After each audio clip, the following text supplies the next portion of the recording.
guys. In just a second, I'm going to be introducing Laurie Gelman, and her debut novel is Class Mom. This book was hysterical. Okay. I can't wait to talk to her because in order to write a book that funny, she has just got to be a hysterical person. So, anyway, I think it's going to be a really fun interview. I can't wait. And here's Laurie.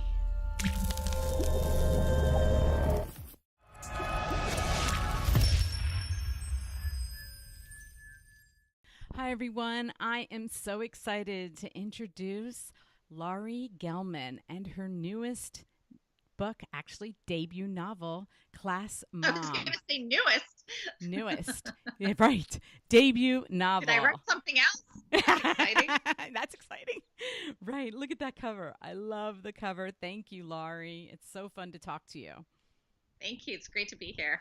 Well, I'm going to give you I was trying to think of, because I always tell everybody like their books are amazing. But I have to tell you, the compliment that I was thinking about when I was reading your book was that I don't think I've ever laughed out loud at a book except for Ellen DeGeneres' book. So that's good. Huh. I'll totally take that as a compliment. You know what? It's funny because if you ask anybody, any one of my friends, anybody who knows me, my family, my husband, I'm not that funny. I'm really not. That's not one of the things they would describe me. I'd be like, describe Laurie. It wouldn't be funny. Funny wouldn't be in the top 10. But when I started writing this book, all this like snarky, acerbic wit came out of me that I didn't even know existed. Like, wow, I have a lot of like pent up animosity towards something. I don't know what, but and it came out as this really funny book. And you're not the first person to say they've like embarrassed themselves laughing out loud. Yeah, and like we were talking about, I don't usually read a book, but because I got it, I was like, I'm going to read it, and I'll be laying there reading, and I'm like laughing. My kids are like, "What are you reading?"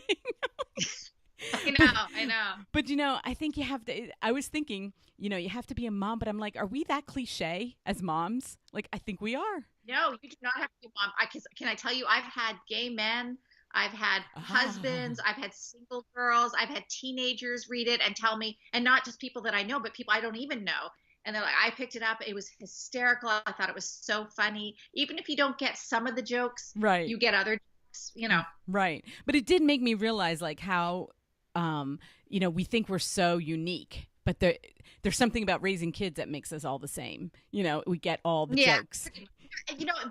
Raising children, being a woman of a certain age, yes, and having to deal with certain other people, those are all like universal problems, I think. Right. Well, I had the funniest thing happen to me that I couldn't wait to tell you because I didn't realize like I was one of those moms. First of all, I have 6 children, okay, and I've homeschooled and I've sent them to school. You have children? Yeah, I have 6 children. Yes, and I have 7 grandchildren. Wow. Yeah, I have 7 grandchildren, and I've got 2 more on the way this year, so I'll be up to 9 soon. But anyway, so last week, my granddaughter had to take your grandparents to school, preschool day, right? So I show up, and this is the stuff I didn't get to do that often when my children were, because I was either pregnant or nursing or, I used to have so many other things, but, I might have made it to a couple, but really just so I was like, oh my God, I get to do this as a grandmother. This is so awesome. So my granddaughter, her name is Lennon. She is allergic to eggs. Okay. So yes. So, and it's a big deal. I mean, it's not just like, I'm sure it is. It's a big deal. It's a big scare because she's very allergic to eggs. So I had read your book. Right. So I know like all these moms and, like I just read it too. But anyway, so I'm sitting there and they pass out cookies and they put a cookie in front of her. And I said to her teacher, I'm like, she can't have a cookie. And of course, my poor granddaughter's like looking at me like, Grandma. And then she's like, I thought she could have baked eggs. And I'm like, I don't know that. Like, I'm not the mom. I mean, I know a little bit about her allergies, but I'm also not one to say exactly what she can and can't have. And so, the preschool teacher was just like, I don't know. I was told she can have baked goods. And I'm like, I don't give her cakes or cookies. Right? But anyway, so Lennon's like, it's okay, Grandma. I won't eat the cookie. And so I'm driving home and I started laughing. I'm like, I am that mom, but I'm a grandma, but I'm that mom. It's worse.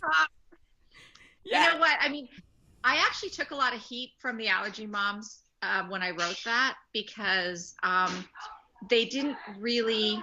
Oh, my goodness. Hang on one second. That's okay. My daughter's coming. That's okay.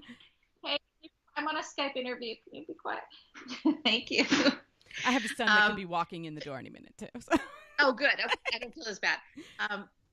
I took a lot of heat because they didn't even read the book, but on the cover in the jacket, somebody had written, it wasn't me, but somebody had written, right. She has to deal with overly sensitive allergy moms. And I didn't write that. I don't think anybody whose kids have allergies is an overly sensitive mother. I make fun of like just the absurdity of the whole thing. And I mean, I didn't want to insult the mothers, and I don't think I do in the book. It was unfortunately the way they worded it. Yeah, on the, I don't think you do in the book at all. But I was just like, because none of my kids had allergies like that. They had other allergies, but not food allergies. Okay, and I just was like, I was not nice. I was not nice to that preschool teacher because I was just like, oh my God, what if I wouldn't be here? And she's just giving, so I found myself not being that nice. And then I kind of felt bad about it. But I was just, I got in the car and I just started laughing. I was like, oh my God, I'm that. I can't believe it. But that's what fear kind of does, I guess. I don't know. Yeah, no, you don't know. I mean, fear and ignorance. I mean, what was it ultimately? Did you ask your daughter? Was it ultimately that she she wasn't happy about it. She was like, it was my daughter-in-law. So, afterwards I told her and she was like, well, sometimes, they just don't know because it's like an ongoing, like sometimes she's okay, sometimes she's not. So they never know how big a deal to make it. But when it's a big deal, she ends up in the hospital. So it's almost like she'd prefer they not give her, but she's like, maybe I wasn't clear. And I was like, well, you better be clear. You better write it down. Well, you know what they have to do more than anything is the child has to become their own advocate as early as possible. They have to know what they can eat and what they can't. And she's good. Yeah. Like she handed it back to me. She was like, it's okay. Yeah. And I don't know that she would have eaten it, but it was just my reaction, because the book like talks about like I didn't have to go through the email thing. I did have to go through Class of Moms, but that was when we were writing notes and back in the old days, But your reaction, I imagine with an email, it's even quicker because you're hitting send and it's out there, and so my reaction wasn't good. But I love your, of course. I mean, your emails are amazing. Okay. Thank you. Well, you know that there a lot of them are verbatim to the emails I sent my own class when I was class mom. Wow. I mean, verbatim. like remember the one at Christmas time when it was had to be sung to the tune of Santa Claus is coming to town? I sent that. I totally sent that. That's crazy. Well, they must have been very happy with you. I never got to be class mom because, like I said, I was either pregnant. In the beginning of my children, I was working, and then I was pregnant. And I'd just show up, like, they would have, like, a meeting, and I'd show up with a baby in my arms. Like, look at me. I can't. I'm sorry. Oh, my gosh. Or people would just know I was that crazy mom that had lots of kids, and they just push me to the back. Like, there's just... Yeah, they wouldn't even ask you. I mean, you can do what you can do, right? Right. But I was, my daughters were cheerleaders, and I was the cheerleading coach. And I put up 2 moms, and I was like, do not let anybody near me. Okay. So I did understand the teacher's point of view because cheerleading moms are kind of crazy. Like, they're like dance moms. Yeah. Yeah. Dance moms. Right. Exactly. So I was like, I got 2 moms to be like, don't worry. We'll just keep them at bay. And if a mom escaped and somebody like caught me somewhere, I'd be like, I just went to the bathroom and got accosted by a mom. Okay. No, I feel your pain. I used to walk up to the pick up my daughter at pickup, and I'd always have my cell phone and pretend. I would literally pretend I was talking to somebody, and someone would look at me. They'd go, Laurie, and I'd be like, oh, I can't do sorry.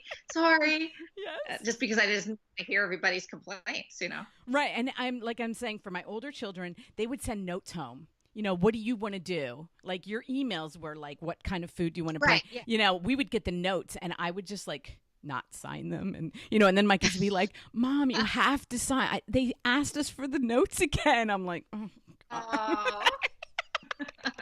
And then I would be the paper cups. It's like cups. Tell me, come cups. There you go. Cups, Be Jackie Eastman. Who cares? At least you're bringing something. That's right.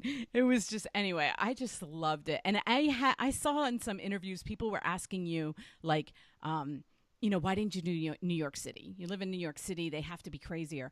And I agree with you. I don't think it matters. I mean, I'm in Pennsylvania. I'm in a small town in Pennsylvania. It does not matter where you are. We are all crazy. It's universal craziness that goes on. I mean, I don't think it, again, first of all, I am so tired of reading about New York City moms and Upper East Side and Upper West Side moms. And I just didn't want to write that book because I knew that no matter where you went, women were going to, they're like this everywhere. They call it something different. You're not necessarily the class mom, you're the house mom, or you're the room mom, or you're the this or the that, but it's all the same garbage in one pile, Yes. And of course, I was always with 6 children. I'm telling you, I homeschooled some of them. My one daughter was an elite gymnast, so she was traveling the country and I'd be traveling with her. But so I always had some I was homeschooling and some that were in school. And then people would come up to me, at any event and be like, well, why are you homeschooling? Why are you, and moms always want to put I don't know, we get defensive. If everybody's not doing everything the same way, it's like, well, why are you doing that? Why are you doing it this way? Or the homeschooling, I'd go to a homeschooling event and they'd be like, why are some of your children in school? I'm like, because I don't like them. That's why. Those are the ones I don't like. Let them be somebody else's problem.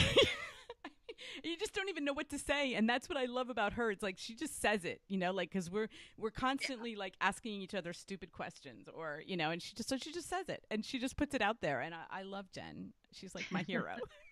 Thank you. Yeah. So okay, I picked a couple of lines that were my favorite, and they're not the usual. I don't think. I think they're just in my instance, but one of my sons' name is Zach. Okay. And he's 20, he's 28. Okay.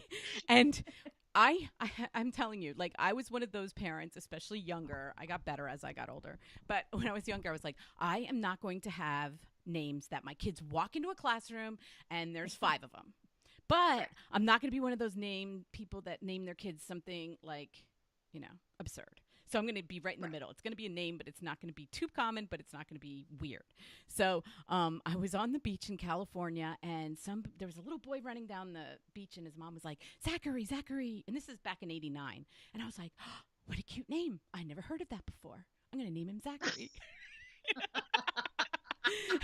Little do I know, it somehow becomes this name, right? Name. I know. And so my favorite line is when it was like, no, not Zach E, Zach T. So of course T. I know, right. So of course my kids get to be, I'm that mom, for some reason I became and then my oldest daughter was Kara Marie, and she came home her first day of kindergarten. She's like, Mom, there's another Kara Marie in my class, and she spells it the exact same way. I'm like, what? That was supposed to be a good name. I don't know. I'm very determined not to have my kids have that, So, and I happen to pick 2 names that they're the only 2 in the school. I have Jamie and Misha, and they're the only 2 Jamie and Misha in the entire school, which I feel really lucky about. Yeah. That's crazy because you know what? I know Jamies, but I know older Jamies. I don't know any Mishas. Right, not this generation. Not the youngers. They don't name people that anymore. Well, my grandchildren, unfortunately, I don't get a vote. I think we should get a vote. They come up with another chance to get it right this time, My oldest son is having a boy for his first boy, and he's naming him after Joe Rogan. And I'm like, really? Okay. His name's Joe? Rogan. Joseph? Rogan. Oh, his name's Rogan. He's going to name him. He's not born yet, but yeah, he's like, I'm going to name him after Joe Rogan, but just Rogan. I'm like, okay. And he's watching this, so hi, Kyle.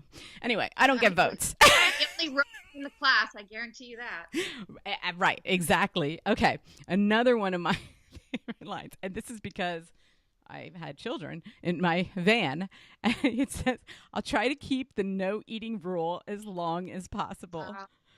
I mean, every new minivan I've had, I don't have a minivan anymore because I only have 2 children. I only have 1 child under 18, but I was so happy to get rid of the minivans. But every new minivan, they'd get in it, and they'd be like, can we go to McDonald's? No, I'm not, because And then literally when you sell it, it's like, what was that smell? Like, what couldn't we get rid of? And it was always dirty. I know I said the same thing. Like, you just like, nobody eats in here. This is it. This is my van. Right. And you just, because out of necessity, we're going from school to, Wherever. religious classes, or we're going to school to hip hop class or whatever. Like, they need to eat between classes. So that, you just have to let them. It happens. It happens so quick too, because you think you're being so good the first week. You're like, yes, it still has that new car smell. It's okay. We're all good. And then before you know it, you're picking up food out of the. But I did want to thank you because you did mention the Wounded Warrior Project. And I have, my oldest two sons are vets. One's a Marine vet. Wow. The other one's in the Army. Well, they're out. They're vets now. So I really love that because I'm not sure that a lot of people know about the Wounded Warrior.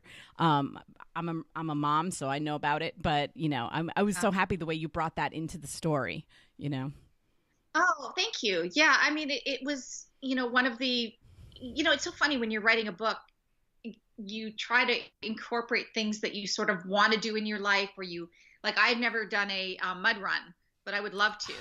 And so she did a mud run for me. And, I know she's skydiving in the next book. Oh, God. I'm kidding. She's not. But yeah, I wanted to mention something that I thought was important, that doesn't get enough, airtime other places. So yeah, I'm glad you noticed that. Thank you. Yeah. I've done it on and off more than, unfortunately now, not as much as I was doing when they were in the service.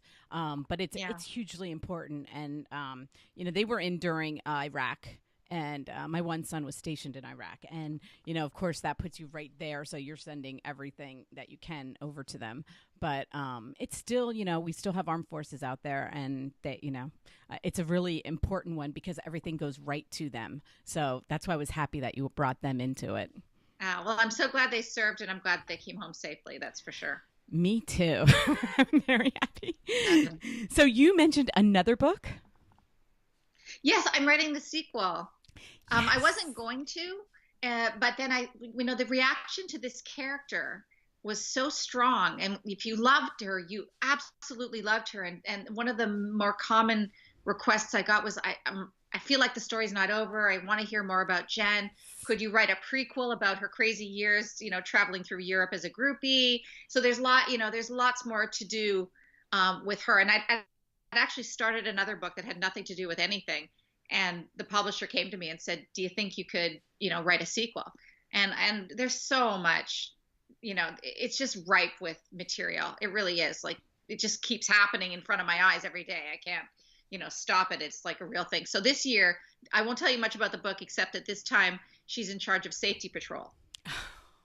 That's awesome. I was in safety patrol, so that'll be funny.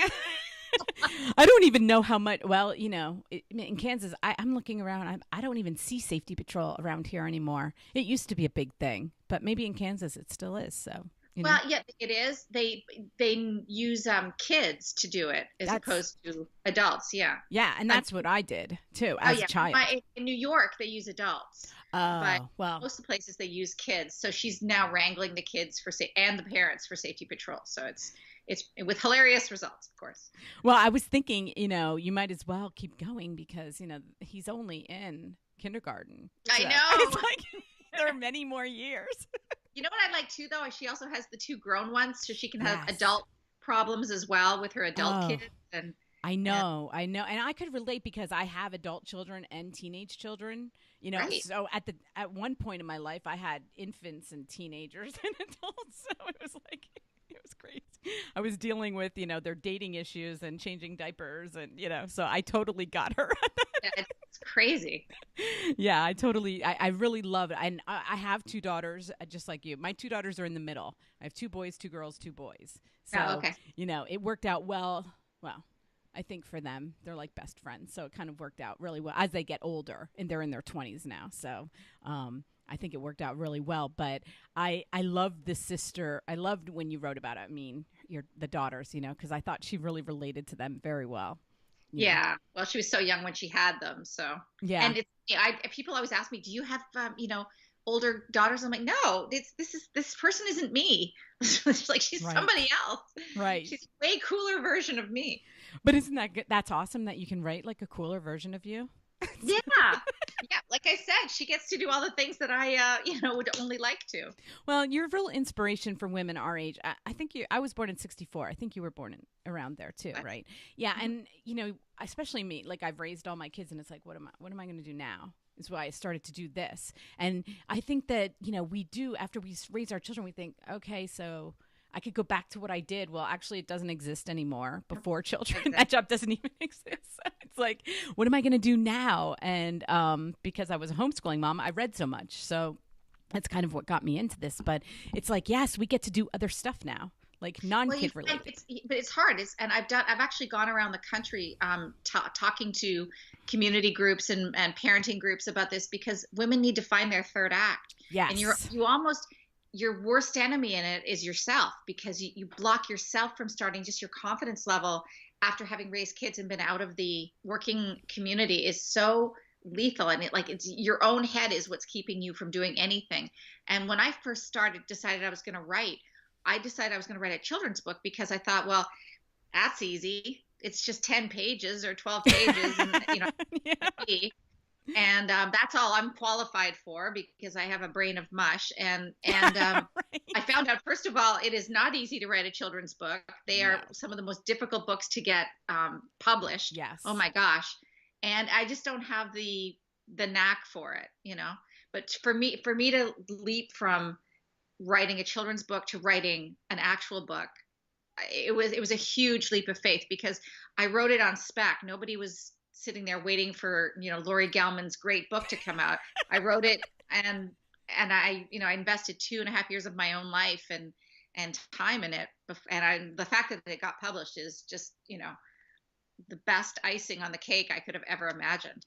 Well, and what I love is that I read so many intense books. I'm reading a lot of history, a lot of historical fiction. I mean, I like it, but I read a lot of thrillers, and so when I started reading this, I was like, oh yes, take us back to just a novel. Like, Yeah.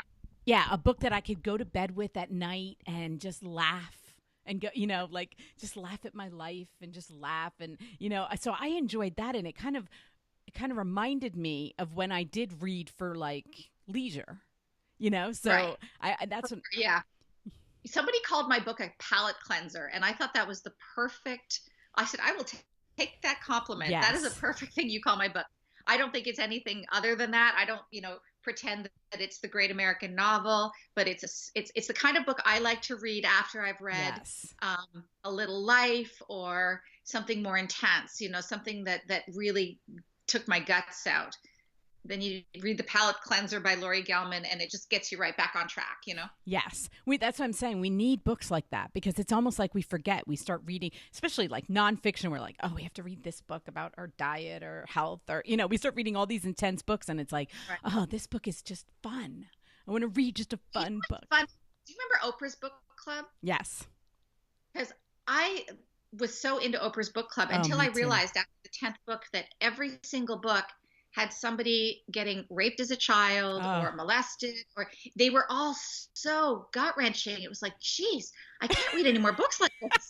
Like, it's just killing me. I got to read something funny. I know. And then something came out. I think it was Nanny Diaries or something like that came out that just sort of, broke the stream of really sad books. Absolutely. As a matter of fact, I always thought, doing this, I was like, I want to be the Oprah book club, except for that those people read a book a month and I'm reading a book a day. So when I would get her books, I would be like, okay, now what am I going to do? I'd like read it and I'd be like, now I got to wait 29 days.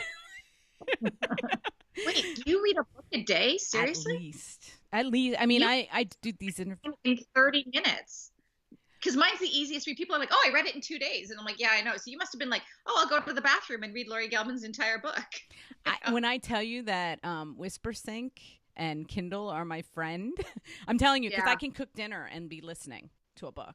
And then, love that. yeah. So, I mean, I do that because I want to do this. And sometimes I'm doing 2 or 3 interviews a day which Oh, just wow. means that over the weekend I have to get a lot accomplished too. Not every Yeah. day, but today was a pretty easy day. And of course, like today I just had to do you, and I'm thinking I'll get caught up on everything else. I was like the least productive day of the whole entire week because I was like, oh, I don't feel like doing emails today. I know. But then one day you sit down, like I hate to do all the medical stuff, the medical bill stuff. And then one day, I mean, it piles up like crazy. And then one day you sit down and literally it takes you 2 hours, but it's done and you Done. feel so accomplished. It's like you Yes. finished. Yes, absolutely. So, anyway, let me show the cover again for everybody. You can see that the sun is coming in. So, I'm like, I keep backing up. So, It's in and out. Yeah. And it's I've lost complete, like it's just dark now in my room. It's Like like it's my done. one. Well, you know what? I was talking to a woman whose husband is a TV director or something, and she told me that it's good, like having half a face lit up. So I was like, oh, Yeah. good. She's like, no, you should never have like bright on. I'm like, okay, I'll think of that. But here we go. Class Mom. Do you have a title for the next one? The working title is Class Mom Again. But Yes. it's not, or I haven't really thought of it. I didn't really like, I wasn't expecting to write it. So now I'm just sort of like banging it out, and I'm Well, hoping to come up with something a little more clever than Class Mom Again, but we'll see. Well, you must be thrilled with the reviews because this has been out since Oh, May, and the Amazon reviews are just amazing. And oh my for your gosh. debut So novel, thrilled. it's really an accomplishment because a lot of authors will tell me it takes 3 books in or 4 books in to actually, get noticed, and you've had such great success. Yeah, well, it's helped. I had a lot of friends and family in the media. My husband certainly helped me with the publicity and stuff for the book, and everybody who I ever worked with.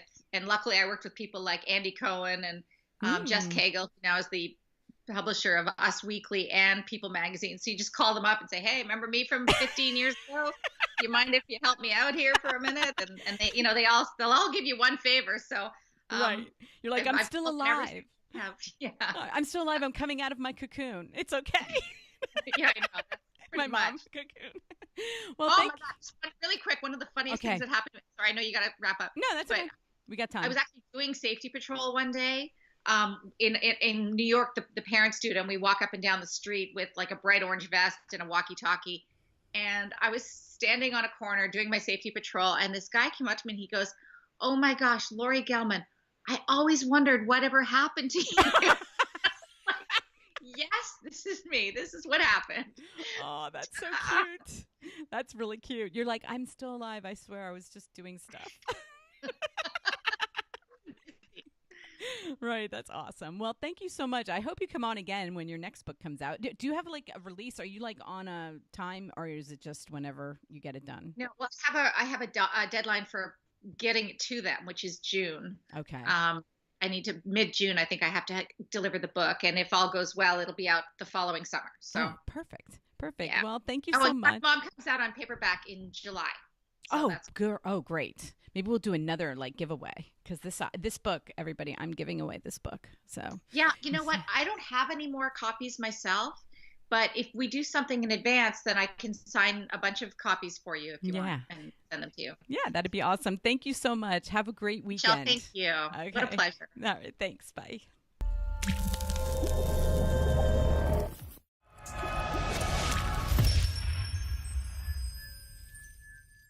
Hi guys, I just finished my interview with Laurie Gelman just in time because the sun is like intense. I have to keep backing up. Anyway, she was so much fun. Look at this book. I got it right here. Class Mom. I will be giving this away, and I knew she was going to be funny. I told you guys. She thinks she's not funny, but she really is a lot of fun. Look at this. I'm like blinded. Anyway, thank you for watching. If you liked watching Laurie and I, please hit the like button. And if you want to get notice of my videos every day, please hit subscribe. And thank you so much for watching.